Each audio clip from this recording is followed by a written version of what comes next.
everyone, and welcome back to Let's Talk Kashrus, presented by the Kashrus Awareness Project in conjunction with Torah Anytime.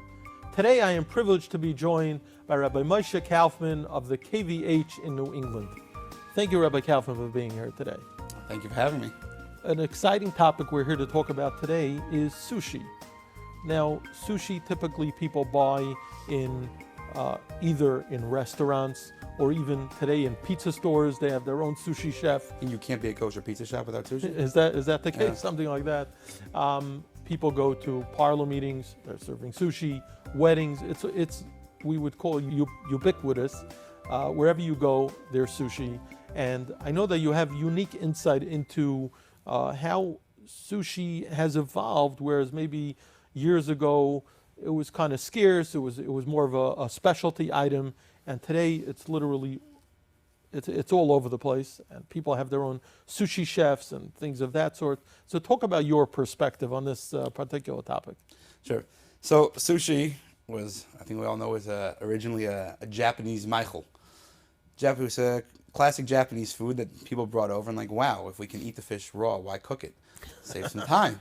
The truth is it doesn't, because all the work that goes into and sourcing proper, what they call sushi grade fish, which is a higher grade fish. Sometimes it can have a fattier content and whatnot. The Japanese tuna manga could definitely break down a 250-pound tuna and tell you toro and this and that, and there's the belly, there's the loin, and you break it down into quadrants, and they can tell you each part what it tastes good for. There may be a misconception or a conception about when you're on the road, you see sushi for sale. What could be bad? It's fish. You make sure it's a kosher variety. Dispel whatever notion people may have about that, about purchasing sushi on the road. So right off the bat, I think sushi is a poor example of things that people would have a misconception they could eat on the road. There's so many things that could go wrong. Starting first and foremost, the rice, bishul yisrael, is the rice bishul akum, and it will be if there's no hashgacha. Right. There's no reason to assume the rice is going to be bishul yisrael. Now, going after that, afterwards, are there additives in the rice? There are always additives in the rice. So how bad the additives are, that could vary. You could have, there's always vinegar in the rice. That's part of making the vinegar, at least in my experience. Usually they're using a rice vinegar, toasted sesame or something else, but it's possible they're using something else. They could add oil. I have seen that happen. They're not supposed to, but sometimes if they don't want the rice to overcook or get too mushy, I've seen them add some oil. Usually you don't want to do that because you do want the rice to bind, but the vinegar for sure. In terms of fish, what are you relying on that the fish is actually the kosher variety? Right. At that point, once it's in the product, it's very hard to tell. Very hard to tell. And going back, if you're requiring a simanim on fish to identify it, you have the salmon shallow, you can go by the texture and the color. Okay, put that shallow aside for another podcast episode. But pretty much all reputable places can agree that on other varieties of fish, especially when you get to the white varieties, you cannot assume a fish is kosher without simanim.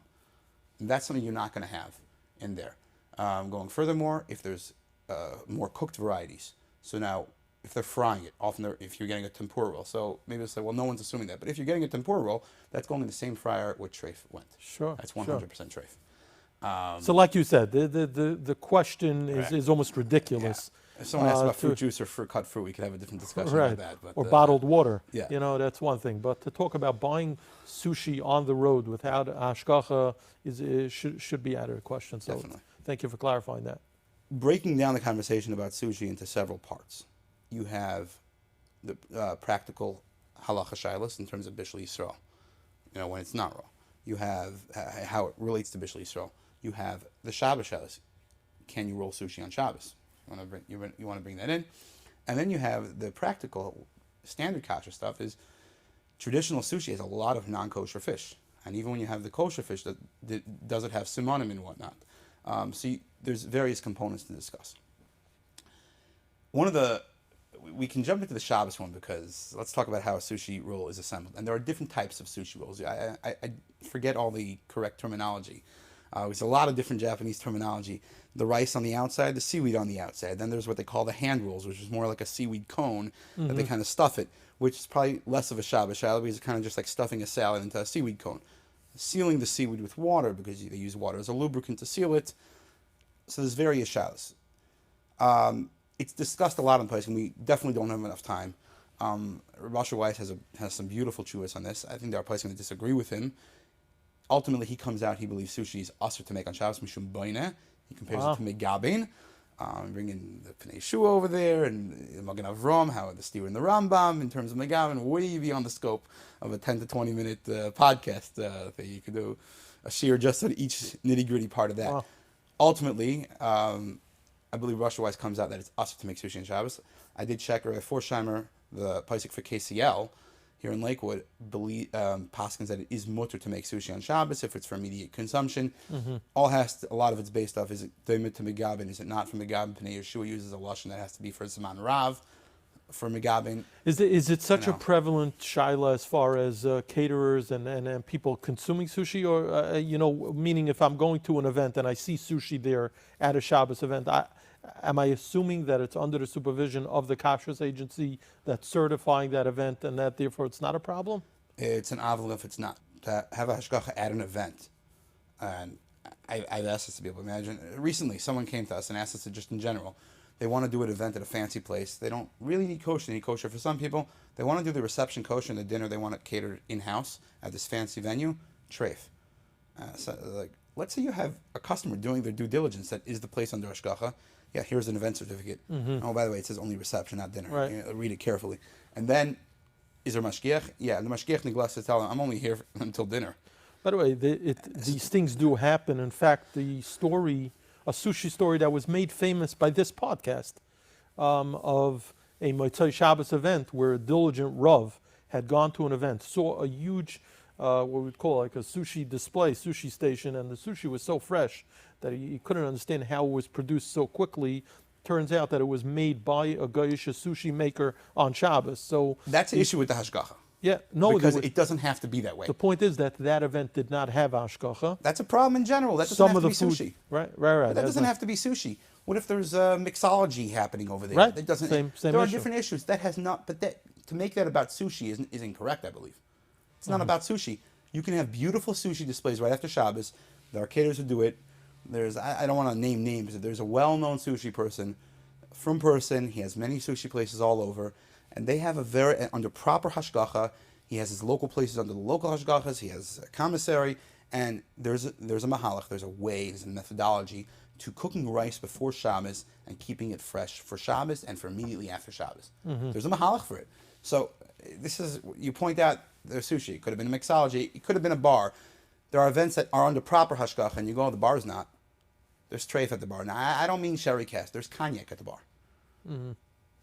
People aren't looking. Right, but I think the general message of this conversation is, like all the episodes we do, it's just about being educated. Correct. And about being vigilant. Correct. I was just pointing out because I've heard about the sushi thing, and I got feedback both ways, good, bad, and our local caterer was like, "What do you mean? Of course you could do sushi on Shabbos. You could have it fresh. There are ways of doing it. There's no reason to assume automatically that it wasn't done right. Right. It'd be like going to a bar and assuming all the wine is not kosher. Make sure it is kosher. So ensuring, and for the event wasn't under. You mentioned with the sushi, the Rav said, how could it be so fresh? There's ways of doing it. You're at an event that there's no hashgacha there. I'm curious why the Rav was at the event without hashgacha. I mean, most parlor meetings do not have hashgacha on the event. Let's be honest. They should.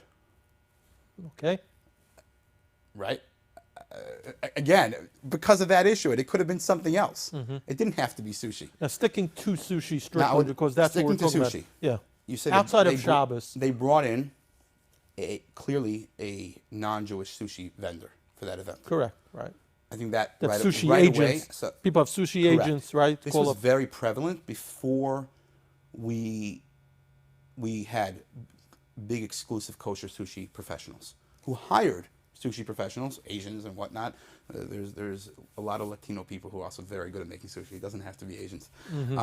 People like the look and everything. I getting racist, not whatever. There's a lot of good people. There's a lot of people who know how to make good sushi, but there are now exclusively kosher purveyors of sushi who have professionals making sushi for them. I think that's a very important thing. At a town where you don't have that, often caterers are outsourcing their sushi. So let's talk about that for a minute, because there are pitfalls that even kosher professionals should be aware of. They're going to try to bring their own knives because they have special knives, whether it's a myth or not. This is what they believe. This is how they feel. They're going to try to bring their own equipment. The same way many chefs are going to try to bring their own knife kits. There are knife kits. These are their tools of their trade. It's like their weapons. So and it means a lot to them to use. They're very personal. Very personal to them. It's not like sheet pans and pots. Okay, their knives are very personal, and especially sushi people. Their knives are very personal to them. They're going to try to bring their own equipment. They also are very used to using non-kosher fish, and even if you tell them kosher fish, does the fish have simanim? They'll bring you tuna, and there's no chisamas on it. And you work with fish purveyors all the time, explaining to them skinned halves and skin strips and whatnot, and looking for the chisamas and the simanim on the fish.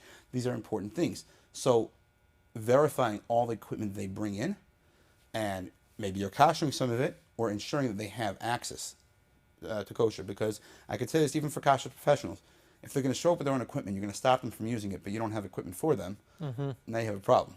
But I think the takeaway from this conversation is, of course, if you're eating sushi in an establishment, like anything else you're going to eat in that establishment, you want to make sure that that establishment has a reliable hashgacha.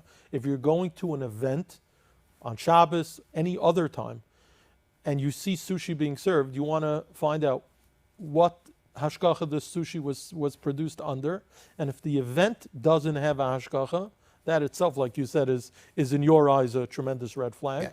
But the sushi specifically, which is our conversation today, the sushi itself, find out who produced it and under whose supervision, because of the various issues you brought up, whether it's the fish itself. And it's a third-party novelty item often. Right, That's how we describe it. And it goes through so many hands, maybe till it reached your plate. Correct. Which is why it's so important to have a reliable hashgacha that's able to trace the steps. Correct. And so that we don't have regrettable stories, whether it's tarfus, whether it's, you brought up the knives and the kalim that are used. And but I would reiterate, if you have it from a hashgacha, under reputable hashgacha, and their place can say that you can make sushi on Shabbos, you don't have to necessarily worry that, they cooked the rice on Shabbos behind the mashgiach's back. There are proper ways of doing it. So you can consume sushi in a halachically informed manner on Shabbos or right after Shabbos. Okay, we appreciate you being here. Thank you for the insight. Okay, thank you.